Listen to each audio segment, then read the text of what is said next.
Tohony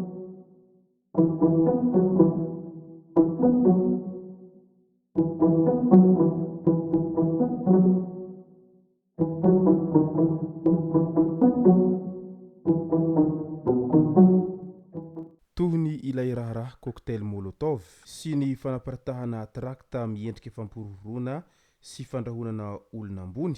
Fantatra amin'izao fa olona 10 no nidoboka amponja eny an-tanimora sy eny Tsiafahy ary misy ny vadina kolonely ao anatin'izany. Ka ny pitipitsony mahakasika an'izay no fakafakena amintsika ato anatin'ity vidéo ity, ka manasa antsika rehetra anaraka an'ity vidéo ity hatramin'ny farany. Azadino ny milaiky ny vidéo antsika ary tsara voatrany ny miabone amin'ny chaîne antsika mba ahafahanareo manaraka tsy tapaka ny vidéo zay lefa nahita isan'andro. Tsy ampidrela moa isika fa avetrany tonga de vavany ndao ary.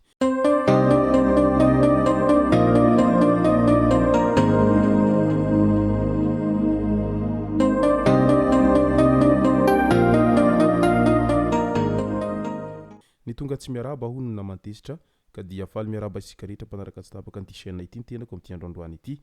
Arakin'izay efa natsipiko zay dia ny mahakasika ny tohiny ilay raharaha cocktail molotov no tena iompanantsika ato anatin'ity vidéo ity. Fa milohan'izay dia andao aloha resantsika ireto tsara ho fantatra manaraka ireto. Efa bolana monja no nananganana an'ity CSB2 ao Fiafiramanga distrikany Arivonimamo faritra Itasy ity. Tombom-pahasalamana vaovao ho an'ny vahoaka naory ny fiangonan'i Jesosy Kristia ho an'ny olo-masy ny andro farany. Fanaovana asa soa ho an'ny mpiarabelona no nanaovana azy ity izay efa fanaon'ny fiangonana io.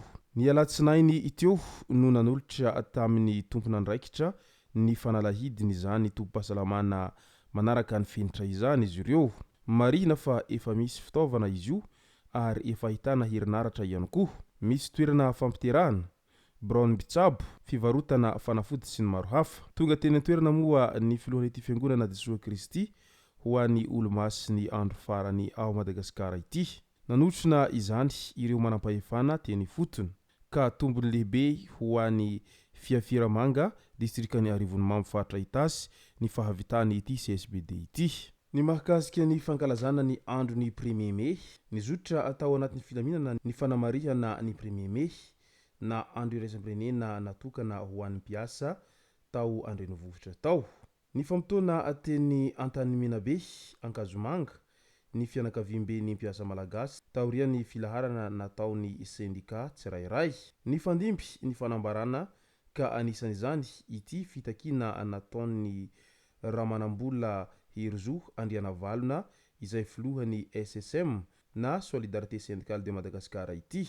Voalaza fa efa faly ny tantsaha rehefa mahazo 100 euro araka ny tenin'ny filoham-pirenena, saingy ny mpiasa malagasy kosa mbola eo amin'ny 50 euro ny karama farany ambany raisin'izy ireo. Mangataka izahay ny mba hampiakarana ny karama ho 100 euro ny farafahakeliny mba hahasambatra ny mpiasa malagasy hoy ny filohan'ny SSM ity. Any amin'ny faritra Sofia indray, anatin'ny miandry fatratra ny fahazahoana ny tompon'andraikitra voalohany amin'ny fanabeazana ny any amin'ny faritra Sofia iny amin'izao fotoana izao. Ny 20 Aprily lasa teo iny namerina nampahatsiahy ny tokona hanendrena ny diraina any an-toerana ny governoran'ny faritra Sofia, General Nilson René de Roland, teo anatrehan'ny tompon'andraikitra ambony sy vahiny maro izay tonga tao an-tsohy tamin'ny lanonana fametrahana samboadin'ireo ben'ny tanàna any amin'ny faritra Sofia.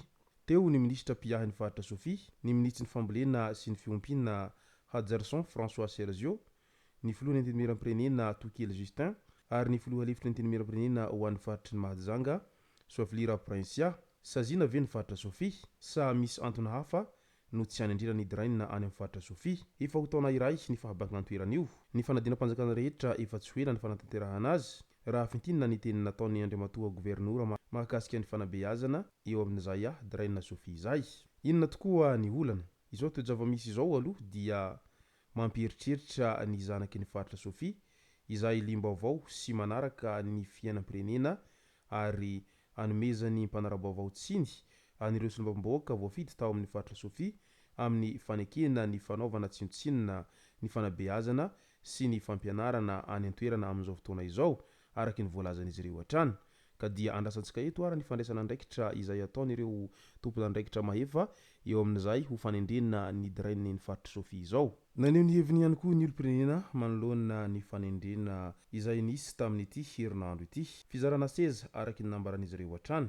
Tantandraza sisa dia ao tsara izany fizarana seza izany satria voatenitry ho talemparitra ny serasera any Sava i Rajoelson Evariste efa sefim-pokotany tao nosy zato antsinanana i Jean Nirina Rafanomezantsoa ary i Mark Tantandraza sisa dia complet ny avant centre rehetra ho izy ireo hatrany. Eny ny olom-pirenena moa zany tsy maintsy haneho ny heviny foana ary tsy maintsy ho izy tsikera foana manoloana an'izay ho fanendrena eo anivon'ny gouvernemanta izay. Nefa tadidio fa matoa io no tendren'izy ireo dia io zany ilay olona izay fantatra izy ireo fa hahavita tsara io asa izay nanendrena azy io ka dia arabaina izy araka izany amin'izao andraikitra lehibe izay sahaniny manomboka amin'izao. Andao amin'izay ho resahantsika ny mahakasika ny tohiny ilay raharaha cocktail Molotov izay nalaza be ary niparitaka iran-tambazotra tserasera Facebook. Ho toy ny raharaha cocktail Molotov sy ny fanapariahana trakta miendrika famporohorona sy fandrahonana olona ambony. Raha tsy hivina nitranga dia nisy nametraka cocktail Molotov sy taratasy miendrika trakta teo ambavahadiny Pak teny 67 hectare sy nanoloana ny Vla Pradon ny 3 aprily 2024 lasa teo iny. Nandeha ny fanady adina ka olona 30 mianadahy no natao famotorana tao anatin'izany. Ny 5 tamin'ireo no nidoboka amponjavonjo maika eny Antanimora sy ny eny Tsiafay. Raha ny ankom-baovao azo dia vadina manamboninahitra kolonely ny anankiray amin'ireo nidoboka amponja ireo ary nisy mpiambina teny amin'ny Knapsa ihany koa.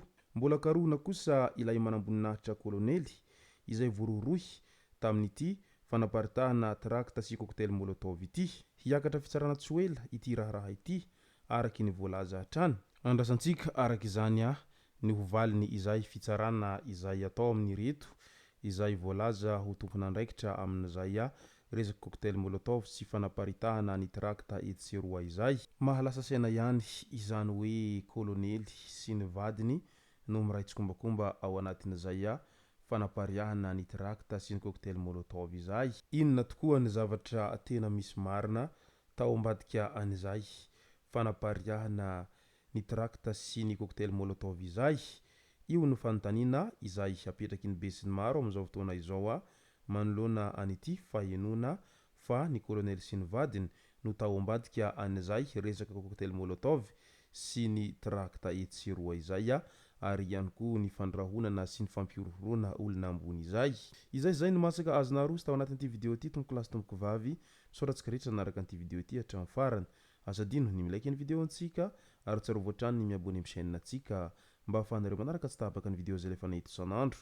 Tompoko lasy tompoko vavy mankasitraka dia mirary soa.